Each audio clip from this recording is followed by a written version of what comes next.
Hello friends, இன்னைக்கு வாங்க நம்ம முருங்கைக்கீரை பொரியல் செய்கிறது எப்படின்னு பார்க்கலாம். எண்ணெய் ஊற்றிக்கோங்க. கடுகு, உளுத்தம்பருப்பு போட்டு கொஞ்சம் பொரிய விட்டுக்கோங்க. கறிவேப்பிலை போட்டு கொஞ்சம் பொரிய விட்டுக்கோங்க. அப்புறமா காஞ்ச மிளகா ஒரு 4-5 காஞ்ச மிளகா பிச்சு போட்டு நல்லா கிளறி விடுங்க. அதுக்கப்புறமா ஒரு வெங்காயம் நல்லா ஸ்லைஸாக கட் பண்ணி போட்டுக்கோங்க. போட்டுட்டு நல்லா வதக்கி விடுங்க.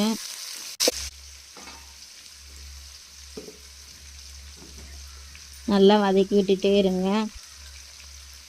வதக்கிட்டு போகும்போது கொஞ்சமாக மஞ்சள் தூள், அப்புறமா கொஞ்சமாக தனியாத்தூள், அதுக்கப்புறமா தேவைக்கேற்ற மிளகாய் தூள்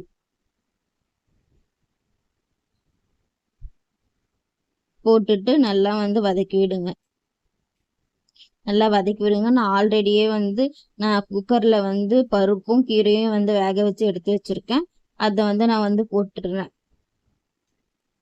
போட்டுட்டு நல்லா அதையும் நல்லா வதக்கி விடுங்க. அப்புறமா கொஞ்சமாக தேங்காய் போட்டு வதக்கினீங்கன்னா கீரை பொரியல் ரெடி.